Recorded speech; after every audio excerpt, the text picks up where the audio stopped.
I truly think Homelander is positioned to go down as one of the greatest villains of all time in genre entertainment, whether that be a comic book, film, television show, whatever. Yeah, Homelander is a villain in a very real way. You know, he's a true sociopath, whereas he's got this public persona that he just very carefully maintains, and yet the minute that sees he can safely drop that, he's just a full-on monster. It's a very, very just it's just an amazing performance. Yeah, because he does a great job, like you said, the shifting between hero and narcissist. Like he goes back and forth so much that I keep waiting for him to drop the ball. Like because he switches so quick. I keep waiting for him to fuck up and be like, say the wrong thing in public or do the wrong thing, and he hasn't. And it surprises me each time that he doesn't, lose it on somebody. But he, like you said, Brian, one of the greatest villains of this kind of genre. Period. And he's so careful about it because it is a very, sort of. It's a very good take on what if Superman was a sociopath, and he's so good at it, and he's so good at maintaining that persona that I don't think he will drop it. I think that's where one of the new characters for this season comes in. I think Stormfront is going to be what really screws him over with this because she's so active on social media. She's recording stuff at half the time, and there may be a point where she's recording a thing or a meeting and he doesn't know she's recording, and that'll go public, and that'll be what messes up his persona. I think that's a pretty good assumption. Yeah, exactly. Before we go more into Homelander, this is Pulp Mythos. I'm Brian here with Spencer and Larry. And yes, we're going to be discussing The Boys Season 2's premiere, which is the first 3 episodes. I know some of you out there are not too happy that was all that you've received, only the first 3 episodes. There is, in fact, on certain platforms, a review bombing occurring right now. Some people that are very upset that the show is only dropping 3 episodes and not the entire season. We talked about this a little bit on a video we posted yesterday, which is the premiere review for Raised by Wolves. You can go check that out. But we're going to talk about that just briefly, and then we'll jump back into our discussion on Homelander. I personally am completely okay with this format. You gave me 3 hours, and then you're going to give me 1 a week for 5 weeks. Where do you guys stand on that? Well, I'm just going to say again that this is a pretty good start, and this is how you keep a show going. This is how you keep your shows funded. I wish we got that with Lovecraft Country, which is week to week, but I wish we could have at least started with 2 to 3 episodes. The week to week format, in part, is better because it keeps people watching the show. It keeps people talking about the show. That water cooler talk that you have, every week about a particular show you're watching is important, and it helps market a show and sell merchandise, and it keeps the show going. So if you want another season, then it's a better format because it sells better. Yeah, and I think that it is super important to know that it's a big deal. The way it's set up, I think, instead of it going off air, next weekend because everybody's already powered through it and nobody's talking about it anymore, spacing it out over a month means not only do you not have to wait as long for the next season because because it takes a little longer for it to end. I think that you keep talking about it and you keep bringing people back to your content, your streaming service, as opposed to if it's basically all drops this weekend, everybody's going to power through it. And unless Amazon's got something else lined up right behind it, no one gives a shit about Amazon anymore. And then they just go watch a different streaming service. So I think it is the best platform to keep people engaged in your service. Very true. And that was part of the problem with Stranger Things.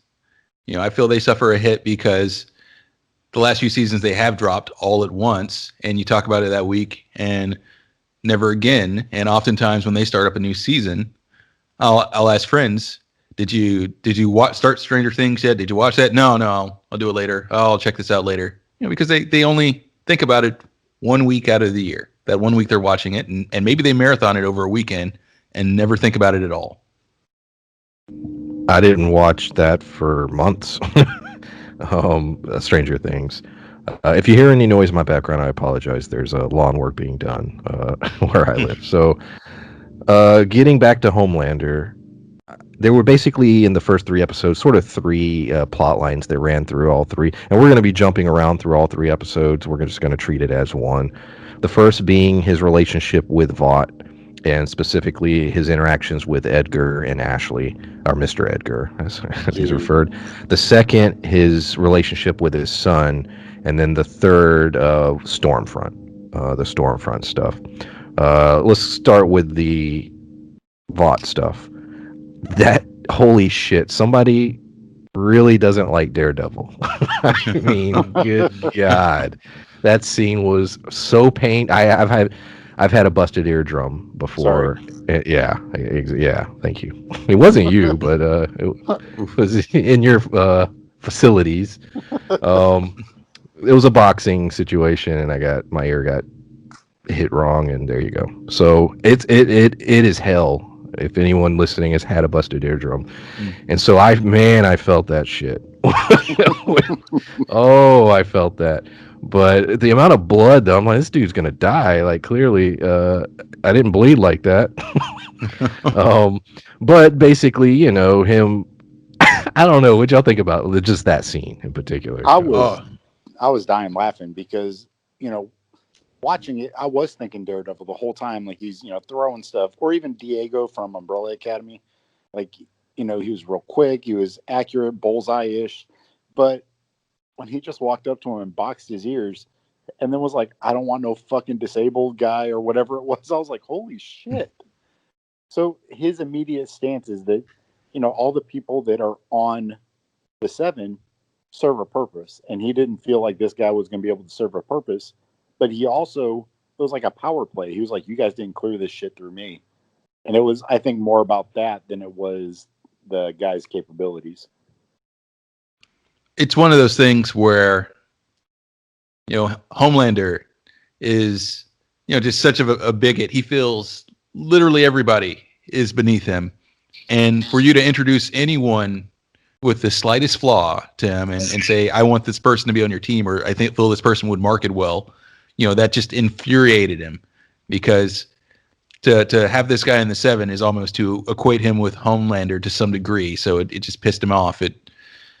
It kind of, and I think that was the first moment in this season where he dropped the act, where he went back to being himself. And I think it was a good way to remind the audience who Homelander is, because up until that point, he's going through the act. He was very much in his PR friendly persona.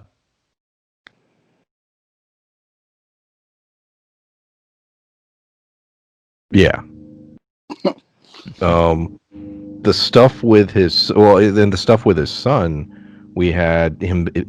He said he was a god, and that everyone was beneath them, and that just equating having loneliness was not fair because we're gods, and we're above that. So yeah, he never has looked at people as humans. He considers himself above them, a god. He should be ruling Vought. He makes it clear multiple times he could exist without Vought, and yeah, that's his stance.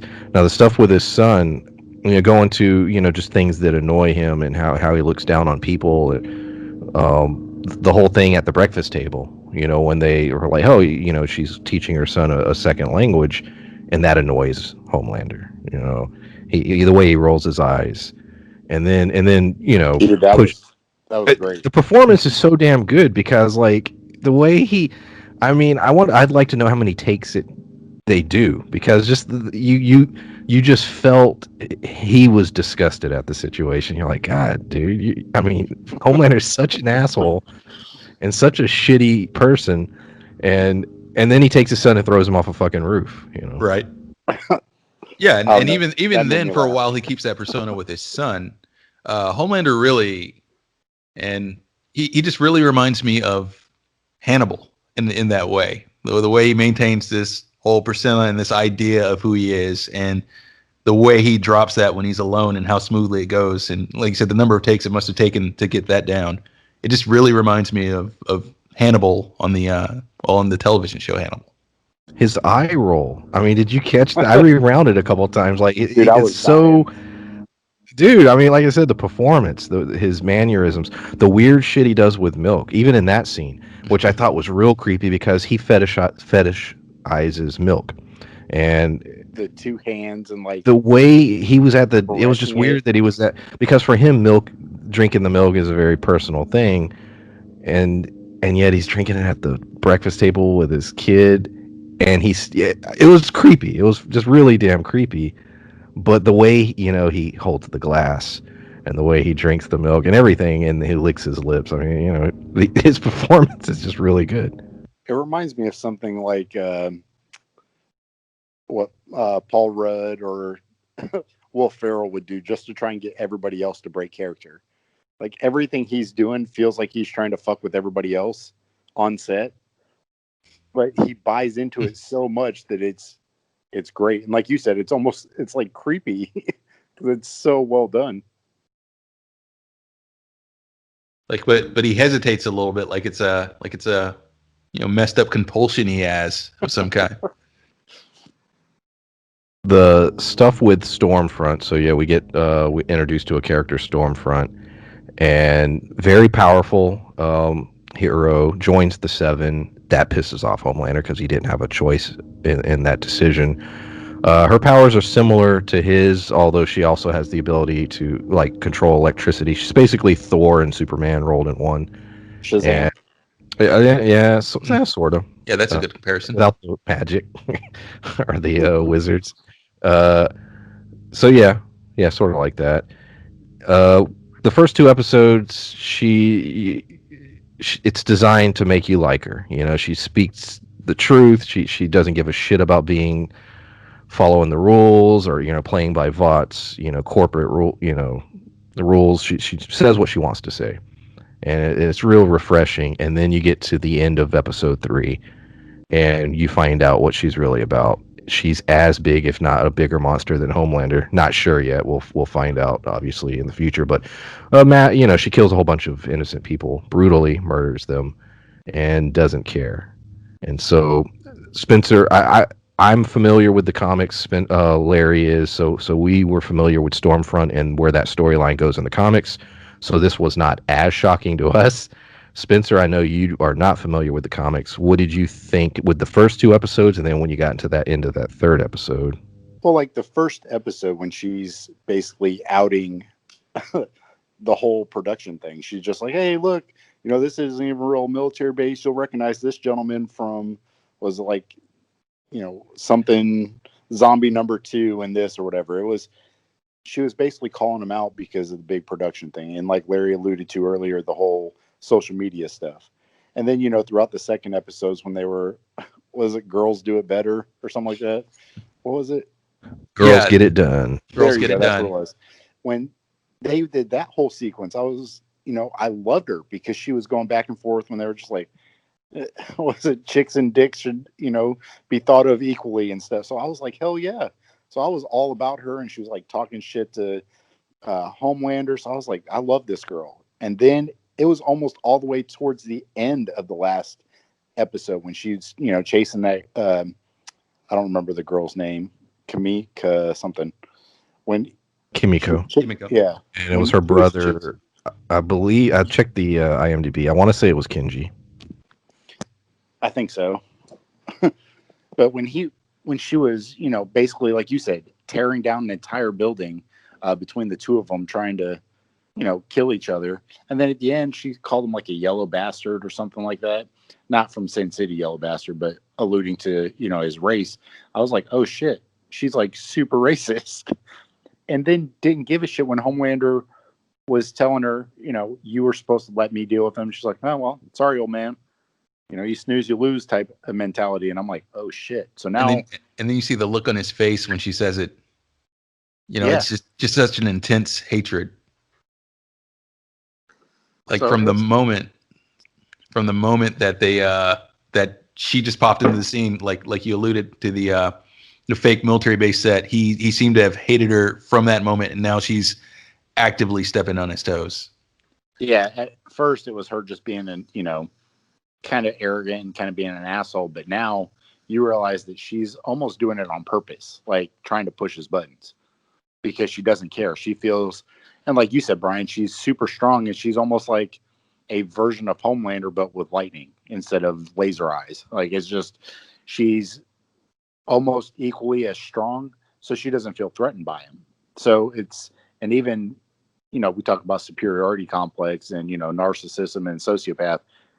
To me, Homelander's more of a sociopath. He's, really crazy, really killing. But she is a super narcissist, not only racist, but, feels as though she could do no wrong. And that's scary too. It's equally scary for a different reason. Yeah, I don't. We're not, like I said, me and Larry are more familiar with the comics. We're not going to discuss comic spoilers on any of these reviews. At least we're not going to try to on purpose. So I'm not going to go into what I know about the character. But the end of the third episode, it was shocking when it started, and especially when she's wrecking through the apartment building and just killing all these people.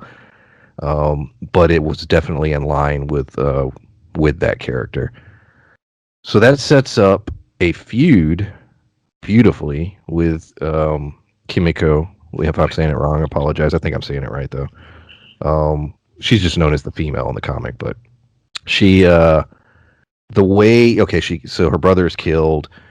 They already had a little scrap, and then you have that shot at the end of her, looking at Stormfront on TV. Clearly, this is a feud that they're building. These two are going to be enemies, and that's very exciting. Like, well, there's there's a couple of characters that it looks like she might be enemies with. Well, if you're talking about Kimiko here, because she's also been giving Butcher roughly the same look. Like Butcher's the only one on that team that she distrusts. So I'm curious where that's going to go as well. Whether I don't know that she'll do anything to him just because of not her boyfriend, but the gentleman. Frenchie. What's that? Frenchie. Yeah. It's sort of. Yeah. I mean, they're close. Likes him enough, and she's close enough with him that I don't think she'll do anything to Butcher. Not unless Frenchie gets mad, because they've showed that Frenchie and Mother's Milk are kind of siding with Hugh. But I don't know that unless they decide to go against Butcher, which they may because he's going off the fucking rails. But unless they decide to go against him, I don't think that she will. Well, yeah, it's the sort of thing she may see him as sort of a threat that they're ignoring, or he may see him as bad for all of them. So if it's a situation where the group's split up or separated, and Kimiko and Butcher are in a separate location together away from the rest of the boys, I'm not quite sure what would happen or whether he would survive that scenario at this point. Yeah, Billy Butcher, and he's playing it very well. Carl Urban, the character is sort of a really twisted, foul-mouthed version of like a Jack Bauer. And what I mean by that is Jack Bauer will do whatever it takes to complete a mission, even if that means killing his whole team. I was just thinking Punisher. But Punisher is not as not in terms of his. There's a limit to some of the things that Punisher will do. Yeah, Bauer would do things Punisher wouldn't do, as far as that. But I'm just giving an example. In other words, Billy Butcher, he cares about the mission at hand, and that mission is getting his wife back, and so that's it. And so he literally would sacrifice people. Now you can say, oh, well, at the end of the episode, he went out of his way to help Huey. And he did. He has a heart. He's not, he's not cold-blooded. But in that particular instance, he thought, what the hell? Which was a great scene. Homelander getting crushed was funny. What did y'all think was going to happen in that scene? Because it sets it up where Starlight has to kill Huey. Is she going to do it? There's they have no way of really stopping Homelander. What's going to happen? What did you think was going to happen before? What happened? I did not think that he was going to get a car and a shit ton of concrete dropped on his head. That's for certain. I didn't think that Starlight was going to kill Huey, but I wasn't 100% sure what was going to intervene. Like, I didn't know whether it was going to be Butcher intervening for just long enough for Huey to run away or what. But to me, that was a cool little way to have everyone kind of step up, because that scene set up Stormfront, taking out, Kimiko's brother. And so to me, that one scene helped set up the rest of the episode, but I did not see it coming. Like, I didn't anticipate him getting it looked like a subway car and a tractor trailer dumped on his head. Oh yeah, absolutely. I agree with you on that. That scene sets up, I think, for a lot of our main characters, the line they're willing to cross, because I'm pretty certain, and it's still it is left ambiguous, but I'm pretty certain that Starlight would not have killed Huey. I feel like that's a line she wouldn't have crossed at all. But the scene after the concrete, we got to see how far, how little human life means to Stormfront, and the shit she's willing to do, and what type of person she is. And we also got to see, this took place after the moment where Mother's Milk said to Butcher, Huey's your canary, you got to protect him. This is, or else how else will you know when you've gone too far? So Butcher interrupting that moment was a moment that showed us that Butcher still has a line that, it's kind of murky, but there's a moment where even he feels, okay, I've gone too far, I'm sacrificing too much. Well, and that's why I thought it was going to be Butcher that stepped up and saved Huey, not, Kimiko and her brother. He did help in a way. He distracted. He started off and he had the conversation with Homelander while they were. Oh yeah, yeah.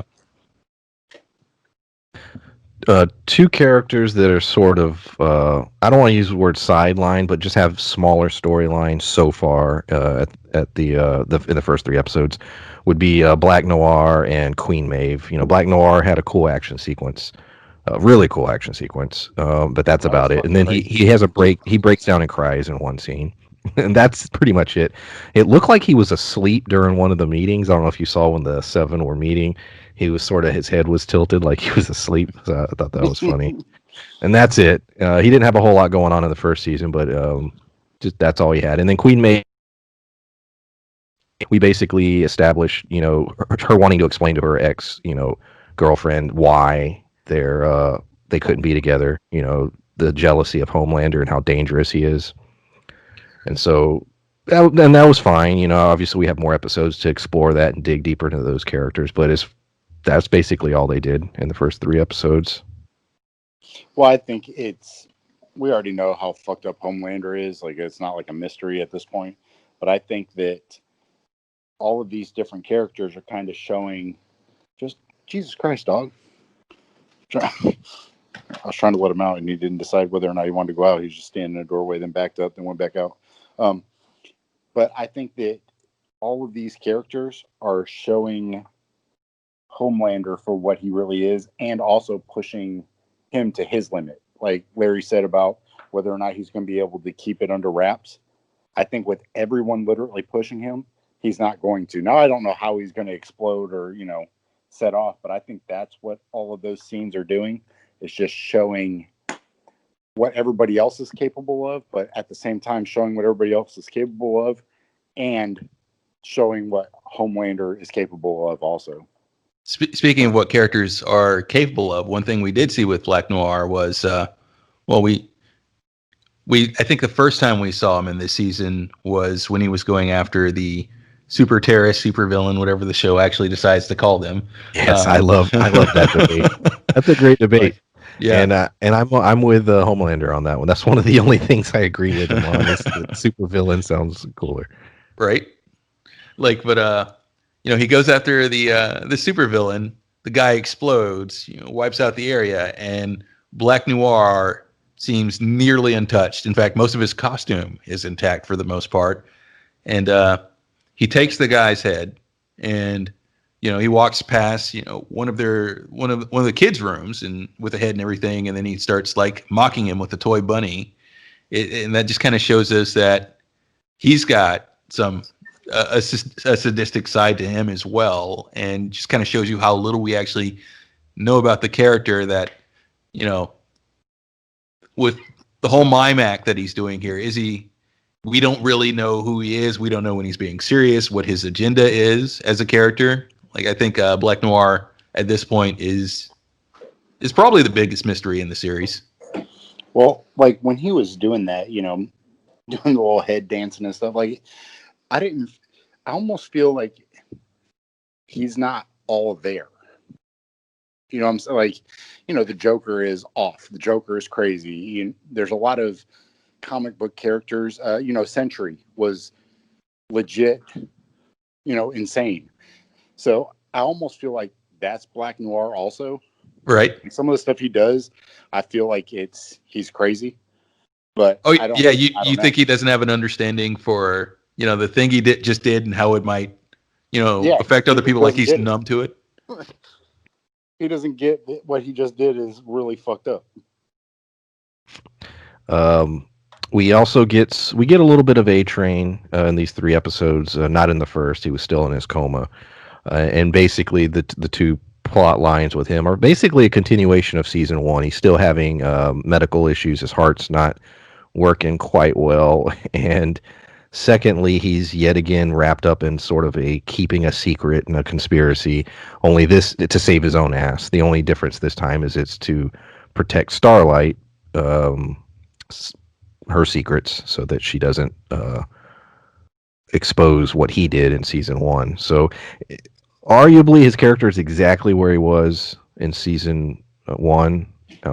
Curious to see where it goes from here. Hopefully there's something interesting more that happens with him. But what'd you think about that? What's cool with Amazon, because I've watched it on my phone, I've watched it on TV. On my lunch break, I was watching it. It pops up all the little things. It's not just IMDb; it's all the IMDb trivia that pops up too. So they talked about how A Train in the comics, like he physically assaulted Starlight a couple times. So I'm curious as to where it goes from there. If that's A lot of the characters did. yeah. So Not I'm just really him. curious. Yeah, they cut a lot of that out. Yeah. Yeah. Although the Deep, they didn't cut that out. That was the one they kept. But like I don't want to go all in the comics, but in the comics, yeah, it wasn't just. Yeah, there was more to it than. Yeah, it was like I think all the male members of that team in the comics. Like, but yeah, but yeah, I think they're putting him in a place where he'll be weak enough, and he seems like he is now, where he's weak enough that realistically, the boys could fight him themselves and possibly get a win. That might be where they're going with it. It just, if I sounded sort of irritated with his storyline, it's because I love speedsters in comic books, and so he's a bad guy, but I want him to have a cool storyline. I want cool things, to happen with him, even if it does lead to, them killing him off. It really felt like in these 3 episodes, if there was one character that I was like, yeah, that's treading water, it was his, because it just feels like it's a legitimately nothing has changed for him from season 1 to 2. Yeah. I don't know what his storyline's going to be, but they, like you said, they keep mentioning like how he's sick, how his heart's not working. So I don't know that anybody's going to kill him off necessarily, or if he ends up not necessarily going through withdrawals, because that's how it kind of started, was him not getting the extra compound V. But I don't know that he isn't going to kill himself pushing himself too hard, because when he was sprinting through the tunnels trying to find everybody and he had to stop, and then Homelander walks around the corner, he's like, "You doing okay?" He's like, yeah, I'm good. But And we all know that Homelander knows what's up with him because, he can hear his heartbeat. He can hear all that.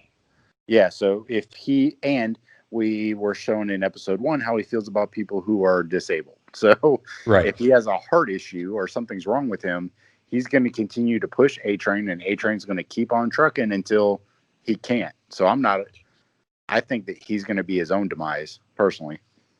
Could well, and I think we do get a little bit more of what motivates him in these 3 episodes, because during that scene where Starlight's having the argument with him, and he's got the compound V, and she's talking about him killing his girlfriend, and they're kind of blackmailing each other during that scene.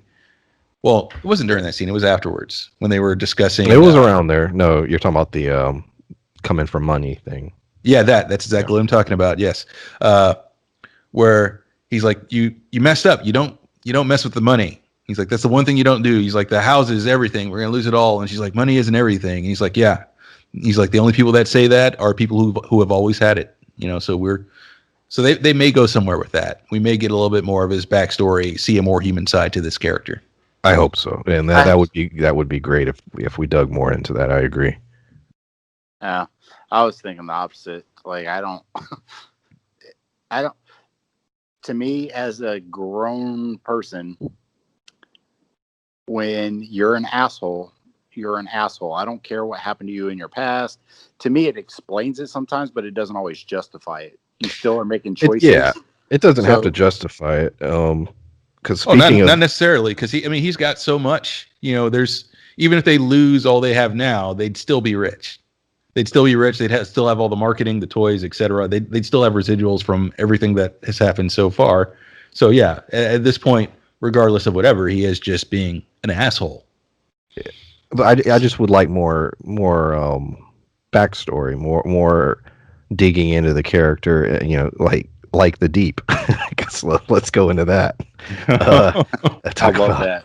So yeah, and this is an example of what I would like to see with like an A-Train. The Deep is he's a rapist. He's a piece of shit person. He's a bad guy, and I was very curious what they were going to do with that by the end of even season 1, and we saw where they were going with it a little bit, and then we jump into season 2, and they've doubled down as far as digging into the character, and I'm interested in seeing what they're going to do.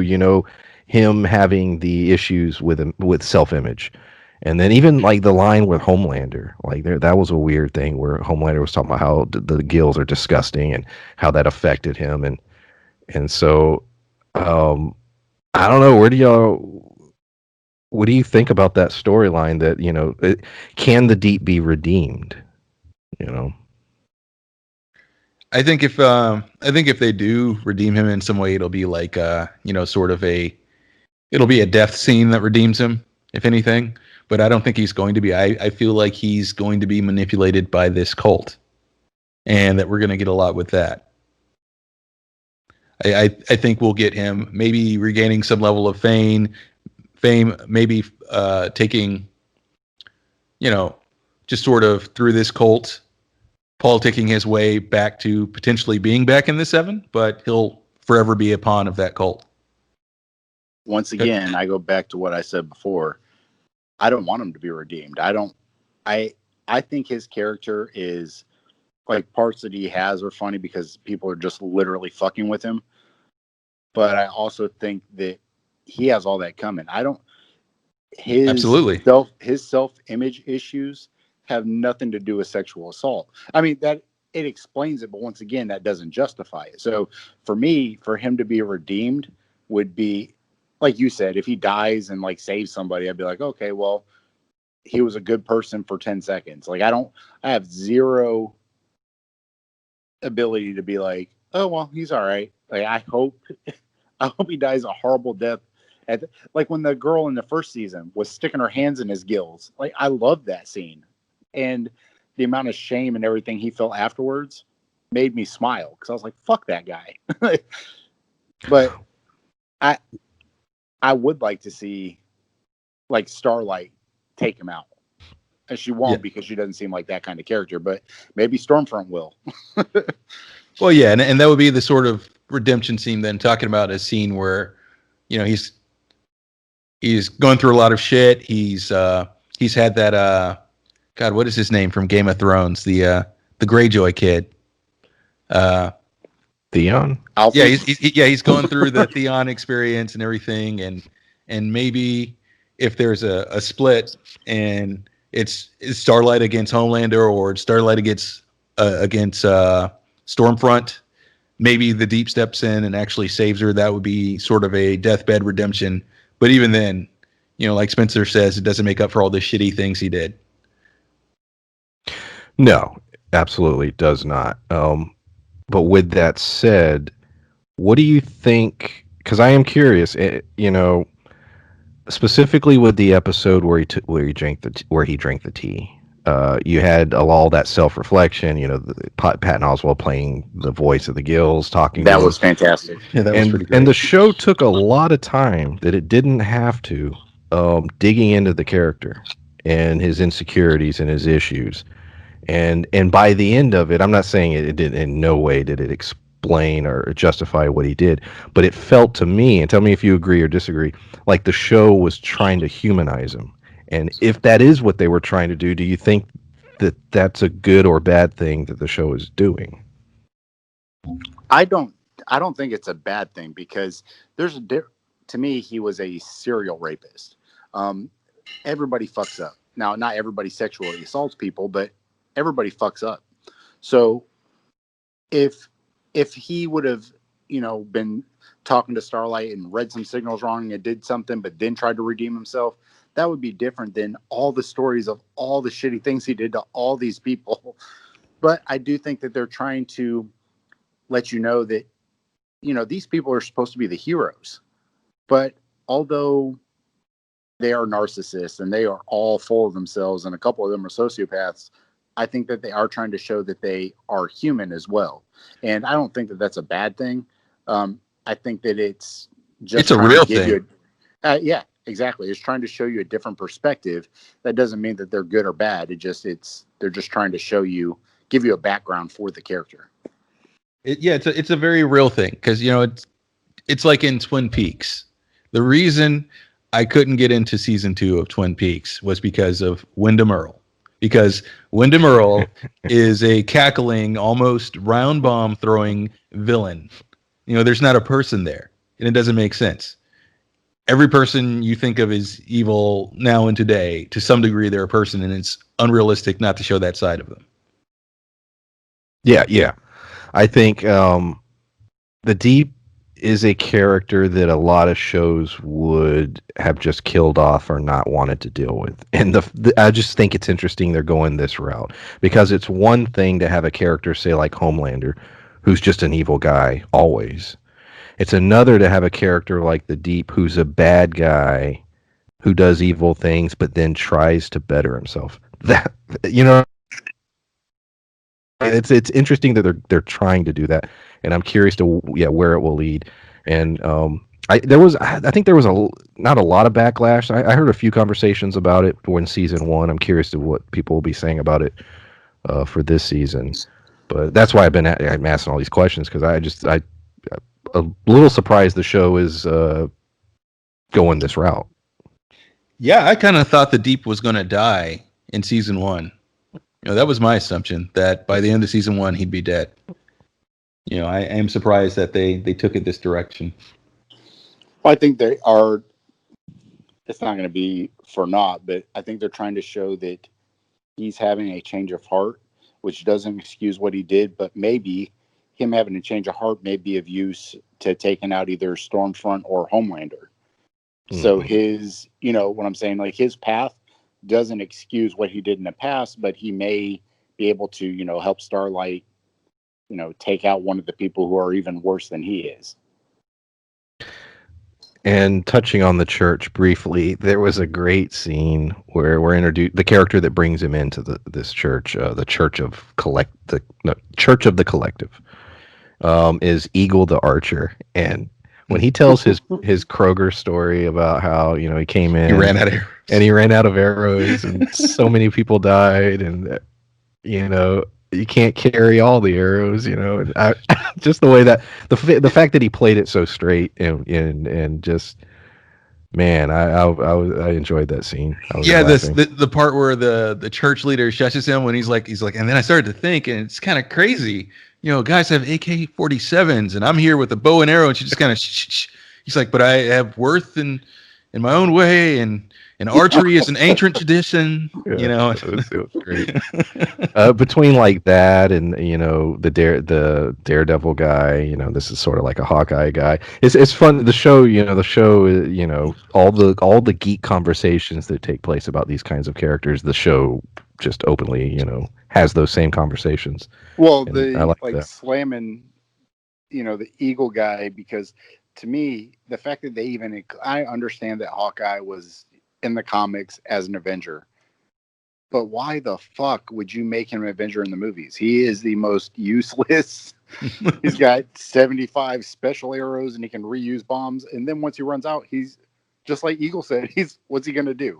There's aliens and all kinds of shit. So, same thing with the arrow. Like I get like off put when you have people like Homelander, who's Superman, going against guys who can shoot explosive arrows that aren't going to do shit.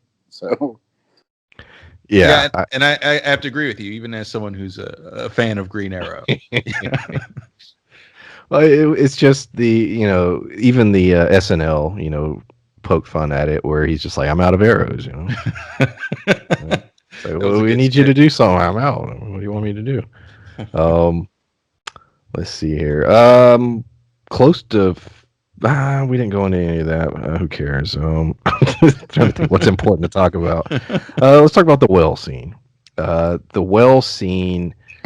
It was highlighted. They dropped that like a month ago in a video clip, but we got to see more of it in this, and it's super bloody and gory. It's funny yet again. The Deep is failing miserably. Um, he's trying to help, and it goes because in his mind he's stopping a terrorist. So he is legitimately trying to do a good thing, and it goes so wrong. And the fact that they took the time to build this damn well, I mean, obviously the swimming part was all CG, but the dead corpse was that's a set. They built that, and having Huey inside of it, the heart was that was beating so and all good. that. Oh yeah, I loved all the time and effort that went into that whole scene. But not only did I like the visuals and I enjoyed the action sequence, but Huey at that point, we've been seeing it through the first two episodes, but at that point he legitimately had a nervous breakdown, and he broke down. And uh, yeah, what do you think about Huey's journey and that scene in general? If you want to talk about that. I think it just seems like a very kind of realistic take on a normal person going through all this. Like they mentioned before, Huey worked at an electronics store before this.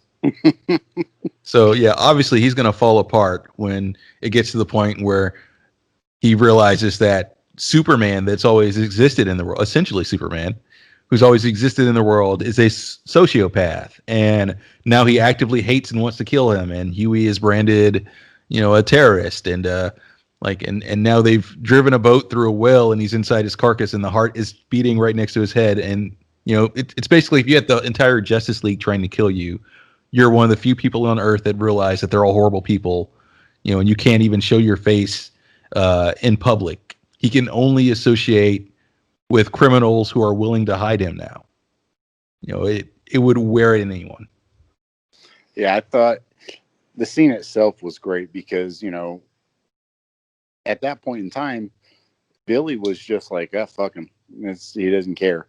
And then, Mother's Milk walks in there and just the way he just plops down like inside of the guts, like, and just bullshitting with them while he's got Huey had his arm like up on something, like with his hand on the heart. And I couldn't stop giggling. But, once Mother's Milk convinced him to come out, like they're just covered in gore and everything. But, his breakdown, I think, is either going to do one of two things. It's either going to hold the team back because they're not going to be able to move forward, or this is going to be the thing that makes him that much stronger and being like, I do have something to offer to this team.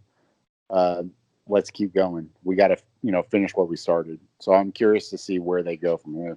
Well, yeah, because his character is definitely meant to, I think Mother's Milk Punt set out that his character Huey is supposed to sort of ground the team so that they realize he's supposed to be us, or Yeah. he's the vehicle for the audience. Absolutely. and he's the thing that makes them realize this is the kind of shit we're fighting for. We're fighting so that people like him can have a normal life, like for our families and et cetera. And if we go too far, if we turn into monsters while we're fighting monsters, can we go back? Can we go back to those things? Was it even worth it? I'd like to give a shout out to Mother's Milk's shirts. He had a lot of really cool shirts. Yeah, some cool in all the shirts. episodes. Shirt. Yeah, that was cool. I only recognize one of Huey's. He had like a Spuds McKenzie shirt or something. There, I think it was Frenchie had a shirt, and I couldn't make it out. It looked like it said the Elite, and I didn't know if it was an AEW shirt or something else. But I don't know. It sort of looked like AEW shout out. So we're introduced to a character named Gekko, who has the ability to you can just cut off any part of him and it'll grow back. And so he's making a little side hustle, a really profitable side hustle of letting weird people chop off pieces of his body to and pay him to do it. And Stormlight uses this. Her and Huey, who gives her the information, she uses this to basically blackmail him into getting Compound V and then exposing it to the world. So let's talk about Gekko, and then we'll talk about the big revelation in their world. They now know the truth that Compound V is what makes soups. So Gekko, that was some crazy shit. Dude, when the guy chopped off his arm and it grew right back, and he's like, all right, well, for $1,000 you can chop my dick off. And he was like, where's the closest ATM?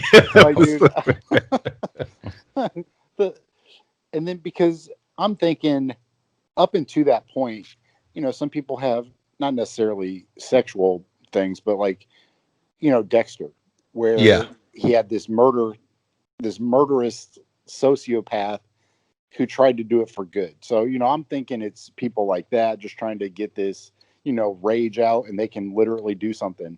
But then when he offered that, I was like, oh, this is all sexual. And I started laughing even harder. It was great. Yeah, Gekko's a messed up character, but then again, it's one of those things where I think you're seeing the remnants of the Compound V experiment, where Gekko's not really that marketable. So all the jobs that Gekko takes are shit jobs. It's things like what you said with the messed up guy who wants to cut off his arms and everything. He's being tested on in the VOT labs. Next time we see him, he's got the eye patch and everything because they were spraying some sort of irritant in his eyes. That was so funny. He makes good, and he does get Compound V to Starlight. She gets it to the news, and it's VOD is exposed. The world finds out that yes, superheroes are in fact created through Compound V, and I mean that's a big deal in their world. That's a big revelation. VOD is doing everything. Mr. Edgar's doing everything in his power to, make things right and basically deny that he knew anything about it. He's putting the blame on, I can't remember the actress, but the one who was killed at the end of season 1. Right. So, he's playing, creating a bunch of lies to get around it. And on top of that, you still have the supervillains being created and being brought into the country. So Compound V is everywhere. The world knows about it. That's the state they're in, and where does it go from there? And that's a very big deal, for one, because they always believe that superheroes were born, and in fact, as we saw last season, there's kind of, to a degree, a religious movement around it. Yes. They're born uniquely American, as far as people see it, because for the last few years, seemingly heroes have only been born in America, from the looks of it, and they have a religious movement about it. They see these things as these extraordinary people that are just born, and turns out it's all being marketed to you. It's this company producing these heroes in a lab, and what does that mean for VOD as a company? Does this draw suspicion towards them now that, seemingly terrorists have superheroes now? So it's like, okay, is the public going to put one and one together and say, well, hey, is VOD involved in that? It's Madeline Stillwell. I looked it up, but that's also the chick that's Jennifer from Back to the Future. Yeah. Was the shoe? Adventures in Babysitting. Yep. Y'all are piecing some stuff together. I didn't recognize it. So yeah, you have all that stuff going on with Vought, and I think it was also interesting at the end of episode 3, you had Homelander basically threatening that he doesn't need Vought. Vaught's a company, talent, companies come and go, talent lasts forever. And, is there a scenario where Homelander takes the 7, goes somewhere else? Does that relationship sour? Does something happen there? We have a handful of episodes to find out. The show was renewed for a 3rd season. Great. So that is confirmed. Let's hope the Trolls, one starring it, doesn't affect that or affect a potential 4th season. Although we talked about it at the front, and let's sort of get close to wrapping it up here. We're almost at an hour. We are talking about 3 episodes, but yeah. Let's talk about that, because I just want to say, like, what's the goal here? Because if you go online and you give it 1 star and you make it look bad, let's say anyone takes that seriously and decides to not watch the show because of what you're saying. Would you rather not see how it ends? Would you rather there not be another season? You'd rather that happen instead of have to watch it week to week instead of all at once, just because you can't watch it all in one chunk? We're only talking 5 more weeks, like literally a month. Like I said, I think people are so used to, I said this in our Raised by Wolves thing, that people are so used to getting their way if they bitch. Like we talked about, like the Mexican pizza and like those kind of things with Taco Bell.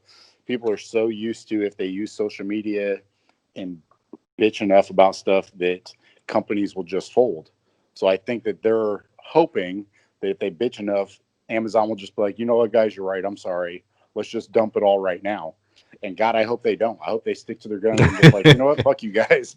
I mean, it won't work. It's not going to accomplish anything.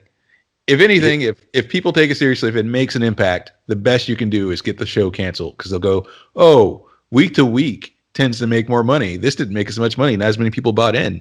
I guess people don't want this show anymore. That's the only thing they would take from it. If they caved in and dropped it all, which I don't think they will, and I really hope they don't. But if they did, I think we still do a review. I don't know if we do episode to episode, or if we would just, finish the season and then do just a long video. I don't know, but I do think we'll continue with the show either way. I would say it depends on how long that weekend is. Yeah, that's true. So yeah, we plan on, this weekend's been a little crazy because 3 hours for Raised by Wolves, 3 hours of The Boys. So these videos got up later than we wanted. Starting next week, the plan is Raised by Wolves reviews will go up on Thursdays as the episodes drop before the end of Thursday, and The Boys reviews will go up on Friday. We plan on getting the reviews up within 24 hours or less of when they hit streaming. So that is the plan. We're still doing the Lovecraft Country reviews on Sunday nights, although yet again they dropped this week's episode early, so that review will go up. It'll go up around the time the episode airs. I'm not going to drop it a whole lot earlier, but there you go. I watched it this morning. Yeah, Spencer's already watched it, so there you go. Anything else y'all want to say before we end this? Well, I do want to say I'm still very curious, other than Black Noir and where they're headed with that character. I'm curious where they're going with Mr. Edgar, because he's not afraid of was amazing and intimidated by Homelander in the slightest. We haven't seen him intimidated in season 1 or 2. In fact, when they mentioned his name in season 1, Homelander seemed a little bit nervous. And even though he does disrespect him this season, he seems very hesitant to disrespect Mr. Edgar. So I'm very curious. What is Mr. Edgar's whole deal? He has the black saber, obviously. So that's yeah, we know that. That's part right? of it. But he is Mandalore. He is Mandalore.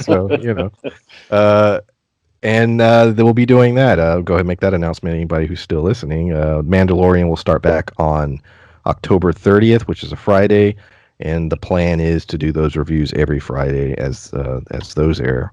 Star Wars for Breakfast will be the label of that series. We'll be bringing that back. You can go watch our season 1 reviews, which are up on the channel right now. So, yeah, I agree. I'm very interested in where that character's going. I like that scene where he discussed the history of Vought and was laying that out. Um, Clearly, he's a character. There's more going on than we know, and I'm interested to see how that plays out. I'm truly hoping that he is the biggest badass, and he Might be. was one of the first people that Well, I'm hoping that he was one of the first to take Compound V, and he's just really old. But he's been around since the 30s when they were starting it. That's one of my theories, that he is the person that he was telling you about. Mr. Vought, I can't remember his first name, who started the company. That he may be him, that his ability may just, one of his abilities, who knows what his abilities are? He might be a shapeshifter for all we know. Yeah. All right. I think that's about it, guys. Like I said, look out for that Lovecraft Country review. It should be going up sometime Sunday. So, all right. Bye. Bye. Later.